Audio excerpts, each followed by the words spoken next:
Ulasannya kita bahas bersama Direktur Eksekutif Poltreking Indonesia, sudah ada Mas Hanta Yuda, dan politisi PD Perjuangan sekaligus Sekretaris Tim Koordinator Relawan Pemenangan Ganjar Pranowo, sudah ada Bung Deddy Sitorus, serta Wakil Ketua Umum Partai Golkar, sudah ada Pak Nurdin Halid. Selamat sore, terima kasih waktunya di Kompas Petang.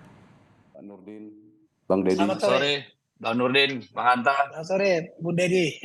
Baik, saya coba mengkonfirmasi kepada Partai Golkar terlebih dahulu nih, apa betul sampai saat ini masih mengusung nama Gibran Rakabuming Raka untuk dijadikan bacawa presnya dari Prabowo Subianto? Info dari mana itu, Mbak? Partai Golkar tidak pernah mengusung Gibran. Partai Golkar sampai dengan saat ini ya, dan terus itu adalah belum berubah bahwa Partai Golkar telah menetapkan Pak Erlangga sebagai calon presiden dan ataupun calon wakil presiden. Sekarang untuk calon presidennya sudah bukan tidak mungkin, tetapi sekarang beliau sekarang kita kondisikan, kita perjuangkan untuk menjadi calon wakil presiden di Pak Prabowo, karena kita telah mendukung Pak Prabowo sebagai calon presiden. Oleh karena itu maka perjuangan kita adalah Pak Erlangga Hartarto, bukan yang lainnya. Jadi saya nggak tahu info dari mana bahwa Gibran diperjuangkan oleh Partai Golkar, itu sama sekali tidak pernah dibahas dan tidak pernah kita mewacanakan itu, dan mewacanakan secara pernah melalui membahas. Nah, oleh karena itu maka sampai saat ini terus kita berjuang agar Pak Erlangga menjadi cawapresnya Pak Prabowo. Dan kalau kita melihat secara subjektif maupun secara objektif ya, saya yakin bahwa Pak Prabowo akan memilih Pak Erlangga dengan berbagai pertimbangan yang saya sampaikan tadi secara subjektif maupun objektif. Ini Mbak Cynthia. Oke, dengan berbagai pertimbangan. Baik, saya akan ke Mas Hanta terlebih dahulu. Mas Hanta, ini Ketua MK Sabtu kemarin menyebutkan bahwa banyak pemimpin-pemimpin muda, meskipun memang ini tidak bisa dikaitkan. Kalau menurut Anda, etis tidak seorang Ketua MK di tengah proses yang berjalan membahas soal isu itu? Secara substansi yang disampaikan Ketua MK adalah benar ya, secara materi betul bahwa tren kepemimpinan muda dan seterusnya. Tetapi karena sedang ada proses di MK dan beliau ada Ketua MK, menurut saya menjadi kurang patut ya, kurang etis karena sedang berproses di sana. Ini semacam ditangkap publik bisa jadi kisi-kisi keputusan.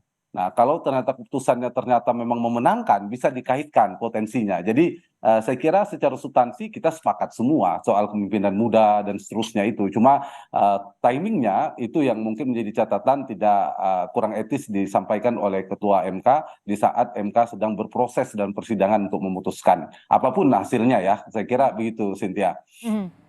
Tapi kalau dari bacaan komunikasi politik bagaimana? Apakah ini juga memang bisa dikatakan sebagai kode-kode atau mungkin penggiringan opini? Iya, saya kira makanya tadi apapun keputusannya, kalau kemudian itu nanti ada kaitannya akan dikaitkan oleh publik. Bisa jadi mungkin seluruh MK 9 itu independen masing-masing, kan keputusannya tidak hanya di satu orang. MK itu 9 orang, meskipun suara kekuatan ketua itu sama dengan yang lain. Jadi apapun ya sama dari setiap hakim konstitusi itu. Cuma memang seperti saya katakan tadi momentumnya yang tidak tepat karena sedang dalam proses MK sedang berproses gitu. Oke, kalau dari PDI Perjuangan sendiri bagaimana Bung Deddy menanggapi soal pernyataan Ketua MK ini? Saya kira saya tidak berbeda pendapat dengan Bung Hanta ya. Karena MK belum mengeluarkan putusan, sementara Ketua MK, saya tidak melihat urgensinya kemudian bicara tentang hal yang sedang terkait dengan gugatan yang sedang ditangani oleh MK. Seharusnya kan beliau menahan diri, nanti berkomentar silakan di belakang setelah putusan diambil. Karena walaupun belum tentu nanti ada kaitannya, tidak bisa dihindari dari sejak beliau bicara sampai nanti ada putusan, orang akan berspekulasi gitu. Jadi saya kira saya tidak melihat manfaatnya beliau harus bicara, tidak ada yang memaksa beliau bicara gitu loh. Nanti kalau arahnya ke sana, ya dibilang sudah ada prakondisi. Kalau tidak nanti dibilang seperti Denny Indrayana. Ini kan menurut kami seharusnya beliau menahan diri lah, tidak usah membicarakan hal yang masalah hukum atau katakanlah judicial review yang masih berada di dalam tangan mereka gitu. Betul, apalagi menurut Anda ini prosesnya juga masih berlangsung seperti itu ya, Bung Deddy ya? Betul, Tetapi dan kalau ada kalau nanti keputusannya MK adalah mengubah aturan batas usia menjadi 35 tahun, apakah PDI Perjuangan akan mengusung Gibran? kalau itu lain soal ya, jangan dikait-kaitkan. Yang pertama soal apakah nanti diputus 35 tahun kita belum tahu. Ya, itu yang pertama. Yang kedua, apakah mengusung Gibran? Saya pastikan 100% PD Perjuangan tidak akan seserakah itu, Mbak. Ya, kita sudah punya calon presiden, lalu kita ambil lagi kader kita jadi wakil presiden. Saya kira PDI Perjuangan tidak punya sejarah serakah gitu ya. Kita di kabinet aja menteri cuma 4 kok dari zaman Bu Mega sampai 2 periode Pak Jokowi. Sekarang mau ngambil Gibran lagi jadi wakil yang dia adalah kader PDI. Nah, itu saya kira keterlaluan gitu. Jadi minim kemungkinan seperti itu. Saya pastikan hampir tidak ada kemungkinan lah, nggak usah hampir, tidak mungkin gitu Pak.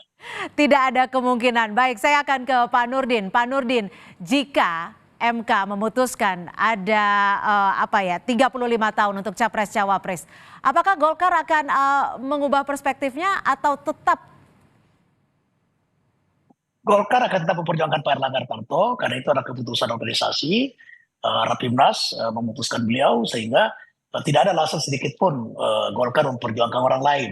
Nah kemudian dari sisi substansi ya sebetulnya tidak ada salah pernyataan daripada Ketua MK, tetapi dari konteksnya dan momentumnya sangat tidak tepat. Ini bukan soal etis dan tidak etis, tapi momentumnya betul kata Bung Hanta itu sangat tidak tepat. Dan menurut saya MK harusnya menolak uji materi itu. Kenapa? Karena kalau kita mengikuti secara cermat dan saksama persidangan di MK itu, pemerintah dan DPR sebagai pembentuk undang-undang itu kan telah bersepakat, telah bersetuju untuk menurunkan batas umur. Nah kalau pembentuk undang-undang bersetuju tidak perlu melalui MK, tidak perlu menggunakan tangan MK untuk memutuskan itu. Kembalikan ke DPR saja. Nanti DPR pemerintah memutuskan itu karena di sidang MK sewaktu menjadi saksi pemerintah maupun DPR sebagai pembentuk undang-undang itulah bersetuju untuk menurunkan daripada batas usia. Nah kalau sudah menurunkan maka MK tolak saja itu uji materi, kembalikan ke DPR dan pemerintah untuk melaksanakan membuat undang-undang baru, merevisi undang-undang yang ada sekarang gitu. Oke, Itu sederhana sekali gitu. Tapi Itu dan normanya seperti itu.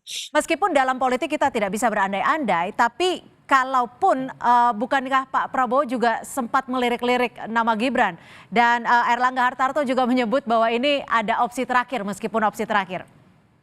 Golkar tidak akan pernah memperjuangkan Gibran untuk menjadi cawapres dari Pak Prabowo. Golkar tetap memperjuangkan Pak Erlangga Hartarto. Jangankan Gibran, Pak Ridwan Kamil saja kita tidak perjuangkan karena memang pusat organisasi, pusat konstitusi partai ada memperjuangkan ketua umumnya Pak Erlangga Hartarto dan dari sisi objektif dan subjektif sangat qualified, sangat memenuhi syarat daripada Pak Erlangga. Jadi jangankan Gibran yang kader PDIP, mohon maaf Bung Deddy, kader Golkar saja kita tidak perjuangkan. Yang kita perjuangkan adalah ketua partai Golkar. Kalau ada opsi lain, itu bukan kemauan dari para partai Golkar, itu kehendak Pak Prabowo, itu kita tidak bisa mencampuri. Tapi kalau partai Golkar tidak ada opsi lain kecuali memperjuangkan Pak Erlangga sebagai calon wakil presiden. Oke, saya akan ke Mas Hanta. Mas Hanta, ketika nama Gibran ini juga mencuat dan mengerucut sebagai bacawa pres, apakah ini karena figur seorang Gibran atau elektabilitas Gibrannya yang memang cukup tinggi? Iya, kalau bicara Gibran tidak bisa terlepas dari Pak Jokowi. Karena kita tahu Pak Jokowi punya dampak dalam dinamika elektoral kita. Pak Jokowi atau Jokowi Effect ini diperebutkan. Kenapa Pak Jokowi punya dampak? Karena approval ratingnya, tingkat kepuasan cukup tinggi. Beda ceritanya kalau Pak Jokowi dengan kepuasan yang 50 atau 60%. Yang kedua, Pak Jokowi memiliki mesin politik non-partai. Ada relawan dan lain sebagainya. Dan yang ketiga, Pak Jokowi ada panglima tertinggi, presiden yang sedang menjabat, yang mengendalikan fitur-fitur kekuasaan, jejaring kekuasaan ketika Pilpres berlangsung. Nah karena itu, siapapun yang akan berkompetisi pasti memerlukan berebut efek Jokowi. Dan yang terasosiasi kuat, brand association yang kuat sekarang ini adalah Mas Gibran satu-satunya. Itu satu yang membuat Gibran menjadi seksi. Yang kedua, saya ingin jawab pertanyaan Cynthia soal elektoral tadi, tapi sebelum bicara elektoral, eleksi ada kandidasi. Nah, saya melihat di koalisi Pak Prabowo, tadi Pak Nurdin sudah menyebutkan nama Pak Erlangga, ada Pak Erick Thohir yang keluar dari PAN, seterusnya. Bisa jadi ini perkiraan kalau kemudian MK ya, saya mengasumsikan misalnya MK mengabulkan, itu bisa jadi ini menjadi jalan tengah. Ya udah, bukan Pak Erlangga, bukan siapa, jadi jalan tengah, solusi dari dinamika di internal. Nah, dari sisi elektoral, Cynthia mengatakan tadi, memang tidak setinggi Pak Erick Thohir, misalnya Pak AHY, ada Sandiaga Uno, tapi Ya. sekarang ada muncul angka Gibran di survei kami poltreking lumayan ya, meskipun 1 digit di angka 7%.